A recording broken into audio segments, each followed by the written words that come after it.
की आमच्या जीवनामध्ये आम्ही जीवनाचा अर्थच जाणून घेत नाही.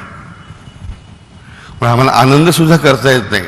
बर्थडे करायचा मुलांचा सुद्धा कसा, एक केक आणायचा विकत, तो केक ठेवायचा, तेव्हा मेणबत्त्या लावायच्या, ते गाणं अर्ध्या लोकांना धड येत नाही तरी तेच गाणं म्हणायचं, तो कापायचा, मग साईन टाळ्या वाजवायच्या.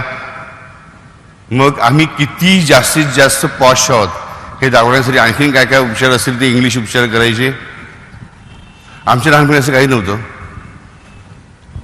आई किंवा आजी किंवा पंचमी कोण असायची, देवाच्या समोर बसवायची, आंघोळ झाल्यानंतर शांतपणे औक्षण करायची, मग तिच्या पायात डोकं ठेवायचं. मग घरातली वृद्ध व्यक्ती असे आमच्या डोक्यावर कापूस ठेवायचे, म्हणायची अगदी कापसासारखा म्हातारा, बस वाढदिवस संपला. सबंध दिवस कोणाला आठवण पण नसायची, पण त्याच्यात प्रेम होतं. आणि दरवर्षी आई कुठला तरी एक नवीन खास पदार्थ बनवायची.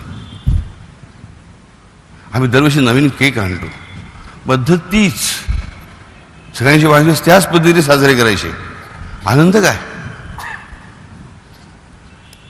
आम्ही जीवनात नाविन्य का आणू शकत नाही? हा बघा, हा एकच आहे, एकच गोष्ट किती किती प्रकारे मांडतो. पटते? एकच आकड्याचा खेळ बघा.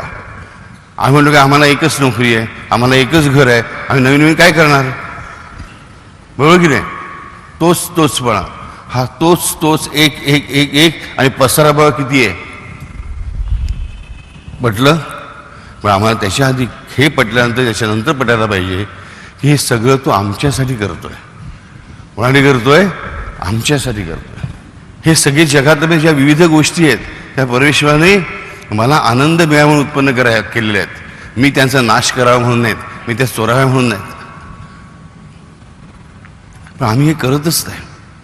त्या एकचा विलास जो आहे, म्हणजे जो विलास म्हणजे त्या अय्याशी अर्थाने नव्हे, तर विस्तार जो आहे, जे सौंदर्य जे आहे, ते आम्ही का अनुभवत नाही? आम्ही एक तरी गोष्ट नवीन का करत नाही? एक तरी गोष्ट नवीन का करत नाही? म्हणून बाबू, आम्ही एक तरी गोष्ट नवीन का करायची? समजा त्रिविक्रमाने असं ठरवलं तर काय होईल? एकही गोष्ट नवीन करायची नाही. एकदा नियम सेट केलेत, त्यानुसार आता जगा. चला, तुम्ही आणि तुमचं नशीब. नियम सेट केले, आता मी काही इंटरफेअर करणार नाही. त्या नियमानुसार तुमची पापं भोगा, तुमचं पुण्य भोगा, आणि तुम्ही मार खात राहा. काय होईल सांगा मला? चालेल का? पटतंय? बाबू, ह्याच्याकडे आमच्याकडे पुरावा काय तुमच्याकडे की त्रिविक्रम असं करतो म्हणून? कुठलंही साधं तुम्ही आजकाल तुमच्याकडे कॉम्प्युटर्स आहेत, आयपॅड्स आहेत, सगळं आहे.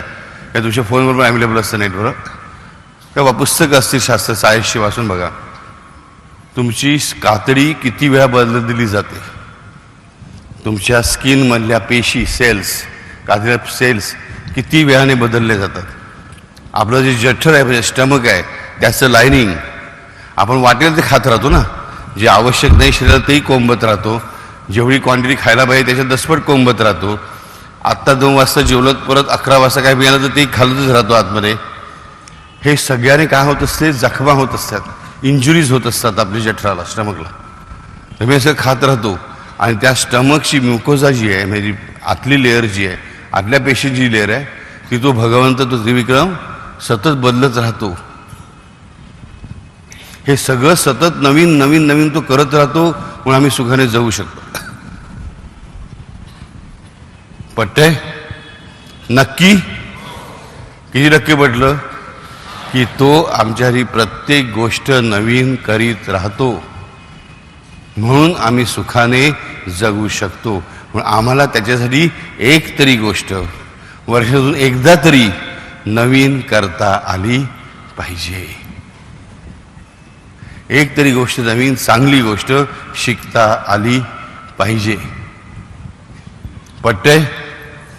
तरच आमच्या जीवनामध्ये ह्या त्रिविक्रमाचा जो अल्गोरिदम आहे तो काम करायला लागेल.